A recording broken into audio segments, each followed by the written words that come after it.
सबसे पहले मैम आपका बहुत बहुत शुक्रिया, क्योंकि अपनी कीमती टाइम में से हमें भी टाइम देने के लिए आपका बहुत बहुत शुक्रिया मैम। मैं खुद भी बहुत ही अपने आप को लकी समझ रही हूँ कि मुझे यहाँ तक आने का मौका मिला, आप सबसे बात करने का मौका मिला। तो जिस तरह से मैम आज जो है पूरे करगिल के जर्नलिस्ट को लेके एक वर्कशॉप जो यहाँ पे हुआ मैम, इसके लिए हम आपका बहुत बहुत शुक्रगुजार हूँ, क्योंकि हमारे करगिल के जर्नलिस्ट के लिए इस तरह के वर्कशॉप जो है करना बहुत ही ज़रूरत है। हमारे करगिल के अलग अलग जर्नलिस्ट ने वहाँ पे वर्कशॉप में पार्टिसिपेट किया, तो क्या लगा मैम उनका जो थिंकिंग जो है वो कैसा लगा आपको? सबसे बड़ी बात तो है कि जिस तरह का रिस्पेक्ट, जैसा आदर आप सबकी तरफ से हमको मिला, तो ये हमें बहुत अच्छा लगा। और मैं बहुत ही ज़्यादा धन्यवाद देना चाहती हूँ department of information and public relations को, जो यूटी ऑफ लद्दाख, जिन्होंने ये ऑर्गेनाइज़ किया। इस तरह की इनिशिएटिव लेना बहुत ज़्यादा ज़रूरी है, क्योंकि यहाँ पे उतनी ज़्यादा अवेयरनेस नहीं है कि किस तरह से बाकी शहरों में, भारत के बाकी हिस्सों में किस तरह से चीज़ें हो रही हैं जर्नलिज्म में।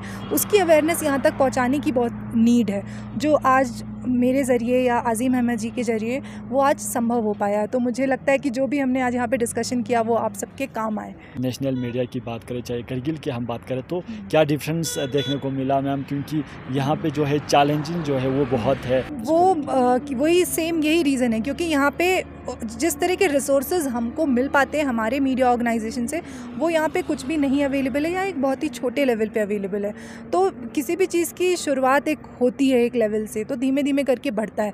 तो अभी जैसे इस वर्कशॉप के ज़रिए आपको कुछ इन्फॉर्मेशन मिली, आपको समझ में आएगा गोइंग फॉरवर्ड, आप कल परसों जो भी अपना काम करेंगे, आपको हो सकता है उसमें कुछ एक बहुत अच्छी सी बात नज़र आ जाए जो आज हमने डिस्कस की हो।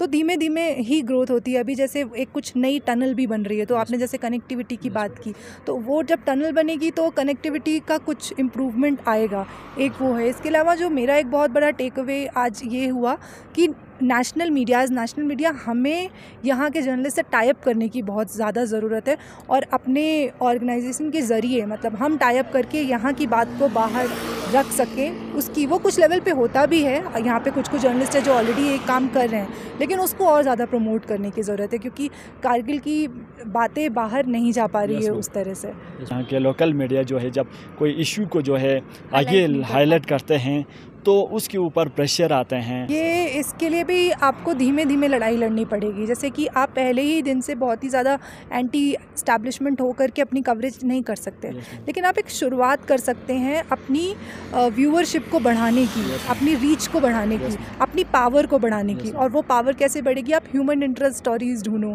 या ऐसी स्टोरीज़ जिसमें गवर्नमेंट, एंटी गवर्नमेंट जो नहीं हो, कुछ उस तरह की स्टोरीज़, लेकिन जो पब्लिक के लिए रेलिवेंट हो। जब आप वो सब करके पब्लिक से अपना एक कनेक्ट बना लेंगे और आपकी एक पहुंच हो जाएगी, उसके बाद फिर गवर्नमेंट भी थोड़ा झिझकेगी, हेजिटेट करेगी आपके ऊपर क्वेश्चन उठाने के लिए, आपको दबाने के लिए। आपकी दबाव कैसे दबेगी? जब वो ऑलरेडी बहुत पावरफुल होगी। तो इस चीज़ पे आपको काम करना चाहिए कि अपने काम को बहुत अच्छा कर लीजिए। करगिल के यहाँ पे जितने भी जर्नलिस्ट ने पार्टिसिपेट किया, इस वर्कशॉप में हिस्सा लिया, उनके लिए क्या मैसेज रहेंगे हमें? मेरा सबसे बड़ा यहाँ मैसेज यही है कि आपको करगिल की अच्छी न्यूज़ ढूंढ के निकालनी है, न्यूज़ वर्दीनेस। मैंने जो एक कमी महसूस की, उसका रीज़न हो सकता है कि मैन पावर की कमी है और आपको बहुत सारी चीज़ें करनी है, लेकिन आप क्या न्यूज़ कर रहे हो, आप कहाँ पे अपनी मेहनत डाल रहे हो, उसके लिए आपको बहुत चूज़ी होने की ज़रूरत है। अच्छी स्टोरी पकड़नी है। अगर आप हर दिन नहीं कर सकते, आप एक हफ्ते में एक करो, महीने में एक करो, लेकिन एक कुछ बहुत अच्छा टॉपिक पकड़ो और उस पर काम करो, कुछ ना कुछ करके उस पर काम करिए। ये मेरा सबसे बड़ा मैसेज है। करगिल लद्दाख की हम बात करें तो पॉपुलेशन के हिसाब से हम बात करें तो बहुत ही कम मनाया जाते हैं। कोई इशू करते हैं, इसको नेशनल है मीडिया तक लाने के लिए क्या करने की ज़रूरत है हमें? उसके लिए सेम अभी यहाँ पे डिजिटल जर्नलिज्म का रोल आ जाता है कि अभी ये चीज़ें आसान हो गई हैं, क्योंकि आपके पास एक प्लेटफॉर्म है जिसके ज़रिए आप ना केवल कारगिल के अंदर बल्कि आप देश के दूसरे हिस्सों पे भी इक्वली पहुँच सकते हो, इनफैक्ट ग्लोबली पहुँच सकते हो। तो एक बात को अगर आप एक बहुत अच्छे तरीके से कह रहे हैं यूट्यूब पे, तो मुझे लगता है धीमे धीमे उसकी रीच उस लेवल तक पहुँचेगी। और वो अगर ऐसा मुद्दा हुआ जो मीडिया को उठाना चाहिए नेशनल लेवल पे भी, तो आई एम श्योर कि वो उठाया जाएगा, लेकिन उसके लिए आपको करना पड़ेगा पहले, तो वो करने की नीड है। अपनी कीमती टाइम में से हमें टाइम देने के लिए आपका नहीं, मुझे बहुत बहुत खुशी है कि मुझे यहाँ पे आने का मौका मिला, और ये कारगिल इतनी सुंदर जगह है, और शायद मैं अपने से कब आ पाती मुझे नहीं पता, लेकिन ये डिपार्टमेंट के ज़रिए आज मुझे यहाँ पे मौका मिला, तो मैं बहुत खुश हूँ इस बात से। Thank you ma'am. Thank you. सबसे पहले तो मैं आपका बहुत बहुत शुक्रगुजार हूँ, क्योंकि अपनी कीमती टाइम हमें भी देने के लिए आपका बहुत बहुत शुक्रिया सर। बहुत शुक्रिया, मुझे भी यहाँ पर आकर बहुत अच्छा लगा। पहली बार मैं करगिल आया और बहुत ही खूबसूरत जगह है, बहुत पुरसुकून जगह है, और जो यहाँ के लोग हैं उनका जो व्यवहार है, जिस तरह का उनका जो है, जो उन्होंने इस्तकबाल किया और जिस तरह का उनका यहाँ पे हॉस्पिटैलिटी थी, वो वाकई काबिल तारीफ़ है।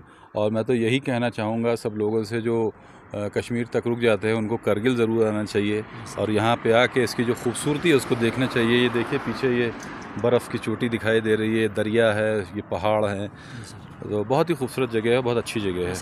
सर जिस तरह से आज जो है एक वर्कशॉप रखा गया ख़ासकर इन्फॉर्मेशन की तरफ से, जिसमें जितने भी करगिल के जर्नलिस्ट हैं उनको भी मौका मिला कि बात को शेयर करने के लिए मौका मिला, तो इस वर्कशॉप में ख़ासकर करगिल के जितने भी जर्नलिस्ट थे उनकी थिंकिंग को आप किस तरह से देखते हो सर? देखिए, मुझे भी यहाँ उन लोगों को जानने का मौका मिला जो यहाँ पे जर्नलिस्ट हैं, वो किस तरह की सिचुएशन में काम कर रहे हैं, कितनी टफ़ कंडीशंस में काम करते हैं, दूर दूर हैं यहाँ पर चीज़ें इतनी, और जो कम्युनिकेशन के जो साधन थे वो अभी तक इतने अच्छे नहीं थे। अब थोड़ा नेट स्पीड वगैरह अच्छी हो गई है। जो मोबिलिटी है यहाँ पर, सड़क पे जो मूव करना है, रास्ते भी बीच में कई जगह जो है वो पानी की वजह से या जो चट्टानें कटती हैं उसकी वजह से जो है वो रहते हैं, कहीं भी पहुँचना बहुत मुश्किल होता है। उसके बावजूद ये लोग मेहनत कर रहे हैं। वो अलग बात है कि यहाँ जैसा आप लोगों ने बताया, यहाँ और तमाम जर्नलिस्ट ने बताया कि अभी भी यहाँ पर जो जर्नलिज्म है वो बहुत ही अभी इस तरह से कह सकते हैं कि इन्फेंसी की स्टेज में है। बहुत ज़्यादा जो है अभी तक इस्टेब्लिश नहीं हुई हैं चीज़ें, बट होपफुली चाहत जो आप लोगों की है कि इसको हमें बेहतर करना है, और कारगिल की जो छवि है उसको दूर दूर तक जो है इसको पहुँचाना है, इसके बारे में जो है बताना है लोगों को, और यहाँ के जो तमाम मुद्दे हैं उनको भी जो है, जो सुनने वाले हैं और जो जिनको फ़ैसले लेने हैं उन तक ये बातें पहुँचें। ये कोशिश है तमाम जर्नलिस्ट की, और जो कि एक जर्नलिस्ट का काम भी है। और बड़ा अच्छा लगा इन सभी लोगों से मिलकर, और हमारी तरफ से जो हम उनको बता सकते थे अपने तजुर्बे से, जो इतने साल किया है हमने, वो बताने की कोशिश करी, और सब लोगों ने बहुत पॉजिटिव वे में उन सारे चीज़ों को लिया है, और होपफुली कि वो इन चीज़ों को अडॉप्ट करेंगे, अप्लाई करेंगे, और आगे जो है, जो अपना पूरा ये करियर है जर्नलिज्म का, इसको और बेहतर करेंगे। सर जिस तरह से हम नेशनल मीडिया की हम बात करें तो, और ख़ासकर करगिल लद्दाख की मीडिया की हम बात करें तो, क्या डिफरेंस देखने को मिला सर आपको? डिफरेंस जैसे कि मैंने बताया आपको कि चीज़ें वहाँ पे थोड़ा ज़्यादा एडवांस हैं, थोड़ा तेज़ मूव कर रही हैं चीज़ें, लोगों को थोड़ा अवेयरनेस ज़्यादा है। यहाँ पे भी ऐसा नहीं है कि जो जितनी भी टेक्नोलॉजी नई आ रही है, अब जैसे आप ही हैं चैनल चला रहे हैं, और जो भी ये मोबाइल जर्नलिज्म जिसको मोजो हम कहते हैं, जो इसकी हम बात भी कर रहे थे, वो सब आप कर रहे हैं। सिर्फ थोड़ी सी जो है एक अंडरस्टैंडिंग की ख़बर जो है वो एक्चुअल में उसको पहचानना, कौन सी चीज़ ख़बर है, किस हद तक हम ख़बर को कवर करने में कहाँ तक जा सकते हैं, अपने आप को सेफगार्ड कैसे करना है, क्या गाइडलाइंस हैं, क्या चीज़ें हैं जिसका हमको ध्यान रखना चाहिए, और कैसे हम ख़बर को पहचानें और कैसे उसको ज़्यादा से ज़्यादा लोगों तक पहुँचाएं। इनके तरीक़े पे हम लोगों ने बात करी, और उम्मीद है कि जो है इन सेशंस की वजह से फ़ायदा होगा। पूरे लद्दाख की बात करें तो लद्दाख में पॉपुलेशन के हिसाब से हम देखें जाए तो बिल्कुल कम माना जाता है सर, तो हम कैसे करेंगे सर, जो भी अगर कोई इशू को हाईलाइट करना होगा या नेशनल मीडिया तक पहुंचाना होगा, तो इसके लिए क्या करना चाहिए सर? पहले तो मुझे ऐसा लगता है कि लद्दाख की जो ये अभूतपूर्व जो खूबसूरती है, जो इतनी ज़बरदस्त खूबसूरती है, ख़ासतौर पे करगिल, जो कि अभी क्योंकि ज़्यादा लोग, जैसा मुझे पता चला कि लेह लोग ज़्यादा जाते हैं, करगिल की तरफ कम आना होता है लोगों का, बाहर से जो टूरिस्ट आते हैं, तो यहाँ की खूबसूरती को बहुत ही खूबसूरत तरीक़े से आप लोग डिजिटल मीडिया के माध्यम से और दूसरे जो मीडिया हैं उनके माध्यम से किसी न किसी तरीके से रील्स के ज़रिए, वीडियोज़ के ज़रिए पहुँचाइए लोगों तक, और उसमें हम लोगों की भी जो मदद हो सकती है वो हम लोग उसमें करने को तैयार हैं। और जब एक बार पूरी दुनिया की नज़र जो है वो आपके ऊपर होगी और लोग यहाँ आने और शुरू हो जाएंगे बड़ी संख्या में, तो अपने आप ही वो जो इश्यूज़ हैं जिनकी आप बात कर रहे हैं उनकी तरफ एडमिनिस्ट्रेशन भी ज़्यादा ध्यान देने लगेगा, क्योंकि अल्टीमेटली जो है ना, जब बिज़नेस आ रहा है, कारगिल से एक बड़ा बिज़नेस आना शुरू हो जाएगा, तो एडमिनिस्ट्रेशन का भी ध्यान हो जाएगा कि हमको चीज़ों को कैसे इम्प्रूव करना है। 15 सालों से जो है आज तक में भी काम कर रहे हैं सर। जितने भी लद्दाख में जो है प्रोग्राम होते हैं, चाहे करगिल में होता है, तो वहाँ पे जितने भी नेशनल रिपोर्टर होते हैं वो यूज़ करते हैं लेह लद्दाख, क्योंकि इसमें करगिल जो है बिल्कुल इग्नोर रहते हैं।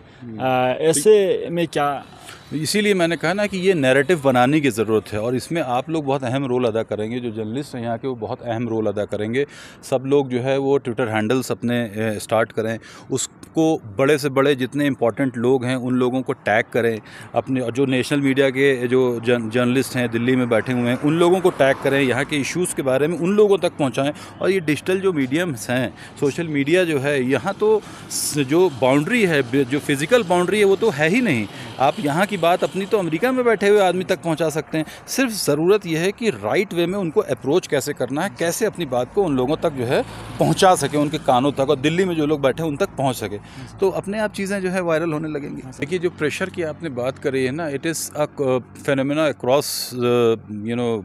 Across country, you can say. हर जगह होती हैं ये चीज़ें। ऐसा नहीं है कि यहीं पर जो है कोई एडमिनिस्ट्रेशन की तरफ से कोई आपके ऊपर प्रेशर है या और जगहों पे। सभी जगह जो है कोशिश ये होती थी कि एडमिनिस्ट्रेशन का तो काम होता है कि अपनी जो कामियां हैं, अपनी जो खामियां हैं वो सामने बाहर ना आने पावे। लेकिन ये जर्नलिस्ट जो है उसकी होशियारी है, वो किस होशियारी के साथ जो है वो चीज़ों को बाहर भी लेकर आए और उसको अपने आप को सेफगार्ड भी करना, ये अपना देखते हुए चले। फिर से एक बार आपका बहुत बहुत शुक्रगुजार हूँ सर, अपने कीमती टाइम हमें देने के लिए आपका बहुत बहुत शुक्रिया सर। बहुत शुक्रिया आपका भी, बहुत शुक्रिया, थैंक यू। खुदा साहब, सबसे पहला ना गता दूसर चदिरिंग गता खासकर करगिली जर्नलिस्ट या एलेक्स ना अर्गला ना वो गता स्किल डेवलपमेंट का वर्कशॉप चीज़ पसंद इन्फॉर्मेशन ही चोसना चाना खासकर करगिली चामचिंग नती जर्नलिस्ट होना फैकल्टी होना दूनी फिलाती स्किल डेवलपमेंट से चामच इम्पोर्टेंट। देखिए, बहुत बहुत शुक्रिया हबील साहब। स्किल डेवलपमेंट ना सिर्फ मीडिया ही नहीं, जितने भी हमारे सेक्टर्स हैं जिसमें हमारे यूथ्स काम करते हैं, स्किल एक रिक्वायर्ड एक चीज़ है apart from your degrees and knowledge. तो आज के टाइम पे जिस तरह से जो काम करने के तरीके बदल गए हैं, तो आपको नेसेसरी रिक्वायर्ड स्किल्स का होना बहुत ज़रूरी है, और टाइम जो स्किल्स को अपग्रेड करना भी बहुत ज़रूरी है। तो इसी चीज़ को समझते हुए डिपार्टमेंट ऑफ इंफॉर्मेशन ने under the patronage of directorate of information UT Ladakh इस कैपेसिटी बिल्डिंग वर्कशॉप को इनिशिएट करने का अहिया किया था, ताकि मेनली जो हमारे यहाँ पे जर्नलिस्ट हैं, जो हमारा ये इलाका दूर अफ्तादा इलाका होने की वजह से जो ट्रेनिंग वाला पार्ट है या कैपेसिटी बिल्डिंग वाला पार्ट है या नॉलेज इम्पार्ट करने वाला पार्ट है, वो अक्सर हम देखते हैं कि वो उन्हें मिलने से वो कासिर रहते हैं। तो इंफॉर्मेशन डिपार्टमेंट ने इस चीज़ की ज़रूरत को समझते हुए बहुत ही इम्पॉर्टेंट मॉड्यूल्स को अंडरलाइन करके रिसोर्स पर्सन्स जो बहुत ही नेशनल मीडिया में जो काम करते हैं और जिन्होंने बहुत रिच एक्सपीरियंस हैं प्रिंट डिजिटल मीडिया में, तो उनको हमने यहाँ पे बुला के एक इंटरैक्टिव सेशन रखा है हमारे डिपार्टमेंट ने कि यहाँ के जर्नलिस्ट से को एक प्रॉपर तरीके से इनरिच कर सके जो स्टैंडर्ड्स प्रोटोकॉल्स हैं जर्नलिज़म के। अब देखें, आज जो हमने मॉड्यूल यहाँ पे डिज़ाइन किया था, पहले तो जो यहाँ की जो डिजिटल प्रिंट से जिस तरह से इलेक्ट्रॉनिक का ट्रांसफॉर्मेशन हुआ है पिछले 20 साल में, और फिर इलेक्ट्रॉनिक से डिजिटल जर्नलिज़म का जो ट्रांसफॉर्मेशन हुआ है लास्ट 10-12 सालों में, उसकी जर्नी को जिस तरह से हमारे रिसोर्स पर्सन ने एक्सप्लेन किया। और उसके बगैर सोशल मीडिया के जो इम्पैक्ट्स हैं, सोशल मीडिया जो जर्नलिज़म हो रहा है उसके पॉजिटिव इम्पैक्ट्स और उनके नेगेटिव इम्पैक्ट्स, और इसी तरह अभी और एक सेशन जैसे कि चल रहा है जो ग्रास रूट्स जो हैं जर्नलिज़म के, यानी कि न्यूज़ वैल्यू, न्यूज़ वर्दीनेस, है ना। तो ऐसे बहुत सारी चीज़ें हैं जो हमारे जर्नलिस्ट लोगों को सीखने का बहुत कम मौका मिलता है। और ये एक चीज़ ये भी है कि बहुत सारे ऐसे जर्नलिस्ट हैं जो ट्रेनिंग किए हुए जो जर्नलिस्ट हैं हमारे करगिल में थोड़े कम हैं। जो मास कॉम करके आए हैं वो तो ये चीज़ें सीख के आते हैं, बट जो ट्रेडिशनल जिन्होंने मास्टर्स किसी दूसरे सब्जेक्ट में करके आए होते तो उनको ये चीज़ें जो मॉरल एथिक्स ऑफ जो जर्नलिज्म है उनको सीखने को मौका नहीं मिलता है। तो ये ऐसी जो कैपेसिटी बिल्डिंग वर्कशॉप से बहुत ही नायाब मौका है उन जर्नलिस्ट लोगों को अपने स्किल्स को फर्दर अपग्रेड करने का और चीज़ों को सीखने का।